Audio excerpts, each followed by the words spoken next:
네, 반갑습니다. 예, 오늘은 이제 우리 9월 9일 우리 월요일 아침입니다. 지난 한 주 동안 우리 매일성경 아침 묵상 우리 제가 우리 성도님들 그리고 또 우리 영상으로도 같이 하시는 분들한테 이렇게 간략하게 큐티하고 써머리로 말씀 나누어 드리고 이렇게 해드리고 그 이후에 이제 여러분들이 큐티할 때 조금이라도 도움될 수 있도록 가이드를 해드리고 있었는데요. 지난 한 주간 안식 주간을 통해서 잘 쉼을 가졌습니다. 또 그 기회를 통해서 아마 스스로 또 해보시면서 또 그런 재미와 즐거움, 개인의 또 그런 깊이가 더해졌을 것이라고 생각을 합니다. 그래서 이번 주에는 이제 다시 이제 지난달까지 우리 예레미야의 우리 말씀을 이제 다 정리하고 이번 달부터는 열왕기 하의 말씀으로 이스라엘의 역사 또 그 속에 있는 왕들의 이야기, 특별히 이제 북왕국에 있는 이 주된 메시지들을 통해서 이 당시에 주로 사역하고 있었던 엘리야와 특별히 엘리사의 이제 선지자에 대한 이야기를 나누면서 또 즐거운 이야기들 함께 나눌 수 있을 것 같습니다. 저는 지난주에 개인적으로 큐티 빠뜨리지 않고 또 묵상하면서 또 차분차분히 이제 홀로 이제 이걸로 영상을 만든다 생각을 안 하고 혼자 묵상하게 되니까 저 개인적으로 사실 굉장히 좋았던 것 같습니다. 이것으로 무언가 써야겠다라고 생각하는 것과 그런 어떠한 부담감도 없이 어떤 일적인 목적 없이 그냥 스스로 나에게 오롯이 집중해서 큐티를 하게 되니까 그 안에서 참 많은 즐거움이 있었어요. 여러분들도 이 큐티를 통해서 무언가 내가 써먹어야겠다 그런 거 없으시지 않습니까? 그냥 여러분들을 위해서 하는 거잖아요. 그러니 정말 즐겁게 하셨으면 좋겠고 천천히 오롯이 나의 힐링을 위해서 하시면 좋을 것 같아요. 여러분 스스로를 위해서 커피 한 잔도 하시고 혹은 걷기도 하시고 등산도 하시고 하시잖아요. 그런 마음으로 큐티를 그렇게 그래야 장거리로 롱런하고 이 큐티가 나를 힘들지 않게 하고 정말 즐겁게 힐링하는 마음으로 할 수 있을 것 같습니다. 오늘은 이제 열왕기하 4장에 있는 말씀으로 넘어와서요. 이제 엘리야가 이제 승천하게 되고 회오리 바람을 일으키면서 저도 큐티하면서 너무 재밌었어요. 그 모습 보면서 나는 마지막 때 어떻게 죽음을 갖게 될까? 나도 회오리 바람을 일으키면서 그런 일으킴을 받으면 안 될까? 그러면서 생각했던 것이 그래 근데 나는 엘리사는 아니지 엘리야는 아니지 엘리야처럼 어마어마한 전투와 하나님 앞에 그러한 선지자 정도는 돼야지. 나의 삶을 보니까 참 부끄러움이 많아졌습니다. 그래서 아무튼 이제 엘리야가 승천하고 엘리사가 이제 등장하게 되어서 간절함으로 그의 제자의 그 이후의 사역을 이어나가기 위해서 애쓰고 있는 엘리사의 참 충성된 마음 또 세상을 사랑하는 마음을 보게 됩니다. 오늘은 이제 흉년을 보내고 있는 한 지역에 엘리사가 어떻게 사역하는지 보게 되며 그 속에 하나님의 마음을 봅니다. 여러분 전쟁의 소식이 들리거나요? 혹은 뭐 전염병의 소식이 들리거나요?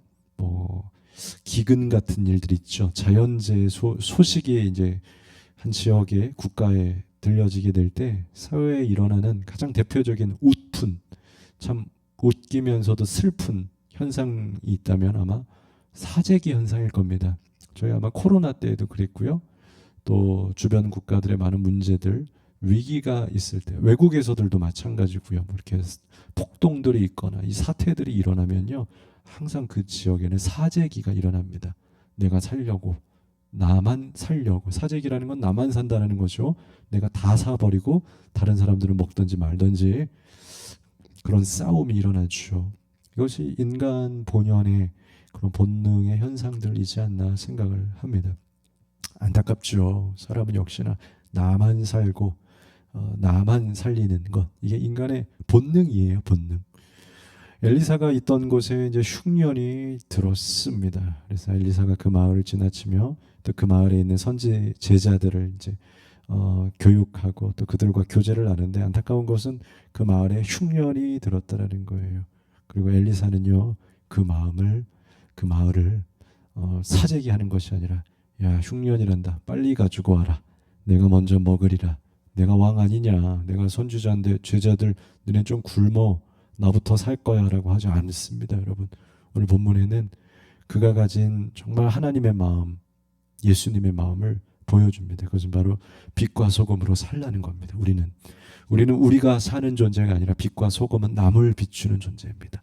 소금은 남을 짜게 하고 남을 살리는 존재입니다. 그리스도인은 그렇게 살아야겠죠. 흉년이 가득했던 세상을 돌보고 먹이고 입히기 위해서 애쓰는 이 선지자의 노력, 애씀.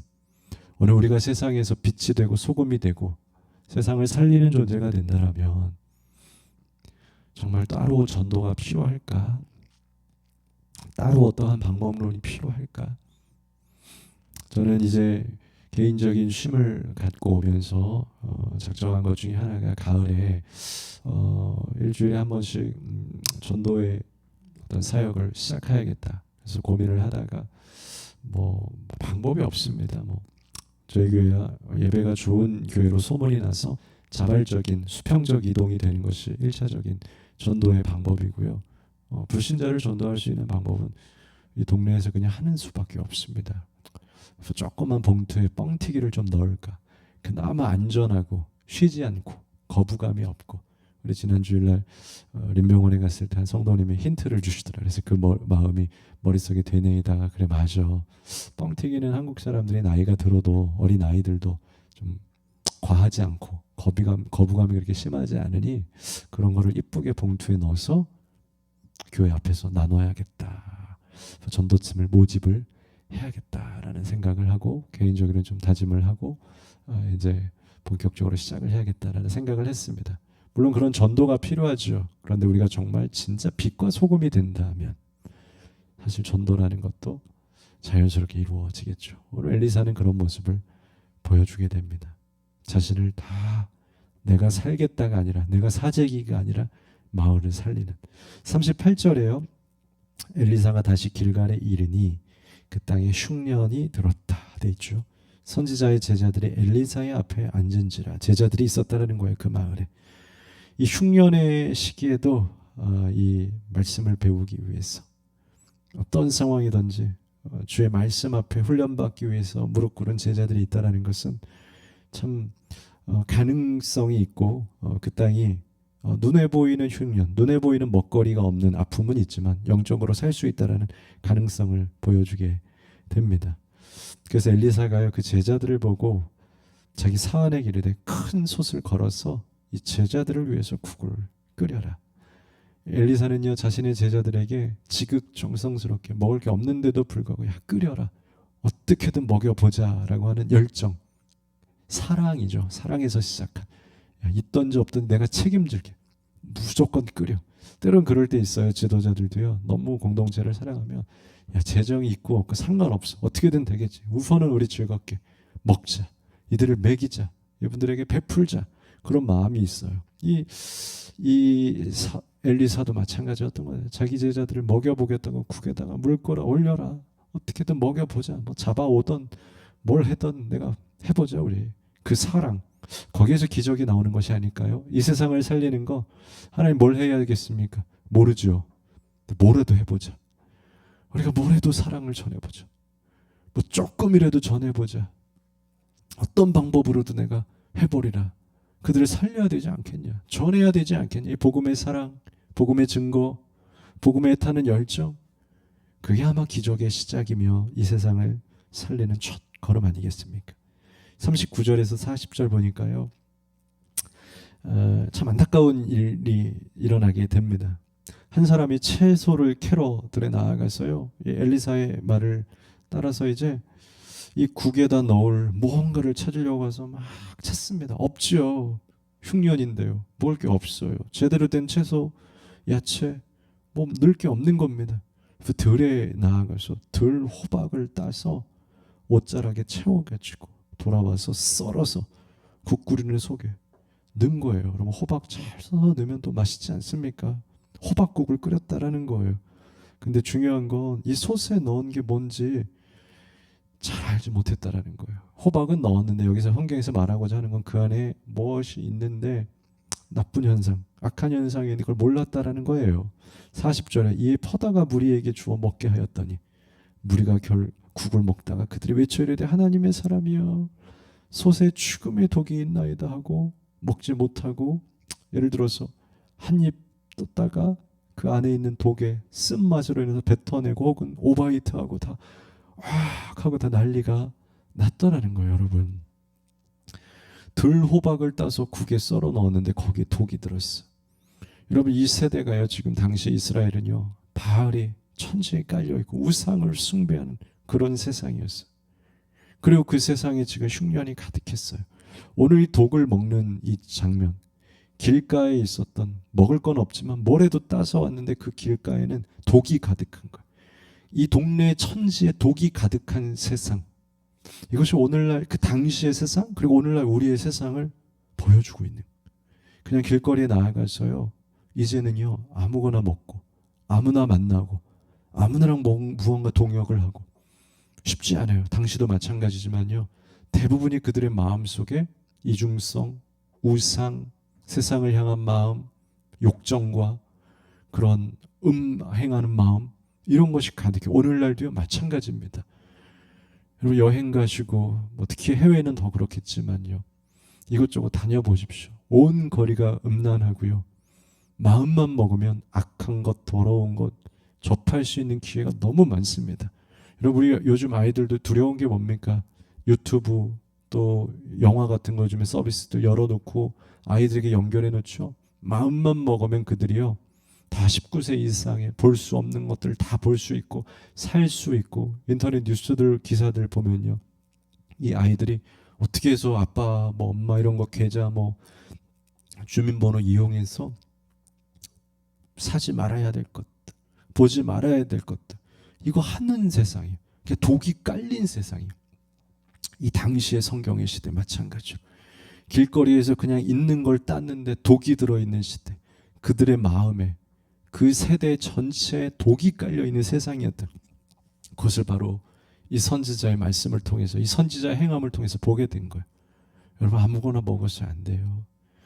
여러분, 아무거나 그냥 편하게 이 세상에 있다고 해서 다 누려서 안 된다는 거예요.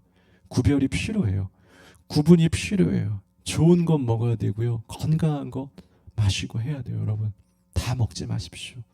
세상이 한다고 다 여러분 똑같이 하지 마십시오. 분별과 구별이 필요해요. 혹시 이 세대가 이 엘리사의 시대, 이 길갈의 시대처럼 독으로 가득한 세상입니까? 여러분들이 자녀들이 독으로 가득합니까? 여러분, 해독을 해야 돼요. 우리가 그걸 풀어줘야 돼요. 오늘 엘리사가 그 역할을 한다라는 겁니다. 41절, 엘리사가 이르되 그러면 가루를 가져와라. 솥에 던지고 이르되 퍼다가 무리에게 주어 먹게 하라 하며 이에 솥 가운데 독이 없어지니라. 한 가루를 가져오라 해서 그 솥에 뿌려놓게 되니 독이 사라지고 그들이 다시 끓인 것이 아니라 그 호박 그대로를 먹었다는 거. 여러분, 이 세상에 독을 제거할 수 있는 그 가루가 있다는 겁니다. 여러분, 우리의 믿음, 하나님의 말씀, 하나님께서 우리에게 주시는 그 생명력이 있는 것들, 그건 이 세상의 독을 제거할 수 있어요. 여러분, 그 믿음이 필요해요. 여러분, 우리가 그 말씀으로, 그 사랑으로 이 독을 제거해야 되지 않겠습니까? 이게 믿는 자의 삶인 거예요. 이것이 우리의 사명이라는 겁니다. 아직도 이 세상에는 아프고 뒤죽박죽 섞여 있어서 혼란해서 그런 사람들이 많아요.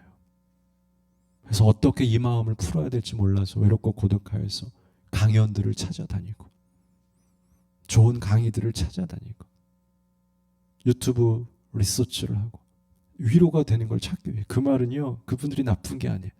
정말 갈급하다는 거예요. 독으로 너무나 가득하여서 마음이 아프다라는 거예요. 그들을 해결해주고 그들을 품어줄 만한 넓고 좋은 사람들, 복음의 사람들, 교회, 성도들, 공동체, 우리가 돼야 되지 않겠습니까? 세상 사람들이 왜 교회를 싫어합니까? 부담돼요. 싫어요. 교인들 너무나 많이 들어보지 않았습니까? 여러분들도 들어봤을 거예요. 저도 너무 많이 들어. 교인들 싫어요. 맨날 예수만 하고. 그 말이 뭡니까? 그러면서 사랑은 없고, 그러면서 희생은 없고, 그러면서 나눔은 없으면서 매일 교회만 오라 그러고, 진짜 사랑은 느껴보지 못하게 하고 독이 가득한, 내 독을 해소해 주지 못합니다. 내 독이 너무 많은데 나를 해독해 줄 사람이 없습니다. 너무 우리가 반성하고 비평하고 비판해야 될 때인 것 같습니다. 그러나 엘리사는 정확하게 그 말씀의 가루를, 은혜의 가루를, 사랑과 복음의 가루를 뿌렸을 때 그들에게 먹을 수 있게 해주었다는 겁니다. 그러한 존재가 우리가 되었으면 좋겠습니다. 마지막 42절에서 44절에요. 이제 그 마을에 이 한 사람이 이 세상을 살리고자 하는 마음으로 희생과 헌신을 가져온 한 장면을 보게 돼요. 너무 멋진 장면이에요. 한 사람이 바알 살리사에서부터 와서 처음 만든 떡, 이 먹을 것이 없는 이 시대, 흉년의 때 얼마나 귀합니까? 보리떡 20개와 또 자료에 담은 채소를 하나님의 사람에게 드린지라. 이걸 써달라고. 이 크진 않지만 보리떡 20개, 그래도 양이 많은 겁니다, 여러분. 그래도 꽤 많은 사람들을 먹일 수 있을 정도. 이것을 오늘 엘리사에게 드리면서 사용해 주십시오. 좋은 일에 사용해 주십시오. 여러분, 이 헌신이 필요합니다. 내가 살려고 하는 사람들 말고 이걸 주를 위해 사용해 주십시오. 하나님을 위해 사용해 주십시오. 이게 교회예요, 여러분. 이게 복음의 시대인 거예요. 이거 가지고 내가 뒤에 가서 어떻게든 나 살고, 교회는 교회대로 알아서, 공동체는 공동체대로 알아서, 니네대로, 나는 우선 내가 살고 보자가 아니라 믿음으로 이것을 내어드릴 수 있는 이 복음의 세대. 그러면 이것을 통하여서 엘리사는 오히려 세상을 살리죠. 왜냐하면 여러분들이 가지고 있는 게 그렇게 크진 않거든요. 그러나 믿음으로 내어드릴 때 어때요? 그것을 통하여서 엘리사의 손을 통하여서 훨씬 더 많은 오병이어의 기적, 오늘 오병이어의 기적과 똑같은 현상이 일어나요. 이것이 우리가 영적 기적이 일어나는 굉장히 중요한 원리예요. 오늘 적은 양을 엘리사에게 바쳤어요. 그때 43절에 그 사환이 이르되 내가 어찌 이것을 100명에게 주겠나이까. 100명이었다라는 거예요, 대략 제자들이. 엘리사가 너 이걸로 먹여라 해요. 그 사환이 믿음이 없어요. 아직은 부족해요. 이걸로 이 수많은 사람들 어떻게 먹습니까? 엘리사는 또 이르되 무리에게 주어 먹게 하라. 여호와의 말씀이 그들을 먹게 할 거야. 이게 보리떡 20개밖에 없지만 100명 먹일 수 있어. 마지막 44절 그가 그들 앞에 주었더니 여호와께서 말씀하신 대로 먹고 남았더라. 오병이어의 기적과 똑같죠. 이 흉년이 든 세상을 어떻게 구원합니까? 첫째, 한 사람의 헌신. 보리떡 작지만 사용해 주십시오. 헌신하는 성도들이, 믿음의 사람들이 나타났으면 좋겠습니다. 어떻게 하면 내가 살까라고 나를 꽁꽁 묶고 사는 시대, 경제가 꽝꽝 묶여있는 이 시대에 사실 일어나야 되는 게 뭐냐? 도네이션이 일어나야 돼. 자꾸 기부해야 되고요. 조금이라도 넘쳐나고 나오면 자꾸 하나님께 드려야 되고요. 이게 일어나야 돼요. 그것이 어디로 가야 되냐? 아무데나 가서는 안 돼요. 믿음의 중간자, 두 번째, 믿음의 중재자들에게 가야 돼. 이걸 써주십시오 하면 하나님 앞에 투명한 사람들이 그걸 가져서 어떻게 쓸까? 어떻게 쓸까? 좋은 곳에 쓰죠. 믿음의 곳에 쓰죠. 올바른 곳에 쓰죠. 그러한 한 사람들이 필요해. 그러한 중재자들이 필요해. 그런 주의 종들이 필요해. 아, 잘 됐다. 이거 나 먹어야지. 안 돼요. 그 세상은 무너져. 이걸 믿음으로 사용하여서 더 많은 제자를 먹이자라고. 사실 보리떡 20개면 엘리사가 사환하고 그의 무리가 한 며칠 먹으면 되겠죠. 나누어서 한 일주일 먹으면 되겠죠. 엘리사 그러잖아. 아니, 이거 내가 일주일, 한 달 먹고 사는 것보다 우리 제자들 먹이는 게 훨씬 더 값어치 있다. 여러분, 값어치 있는 곳에 쓸 수 있는 사람에게 주셔야 돼요. 그걸 그들에게 제공하는 거예요, 여러분. 그게 목회자든 기부단체든 봉사활동을 하는 것이든 건강한 곳을 알아보시고 그곳에 기부하는 거예요. 하나님께 특별히 드리는 거예요.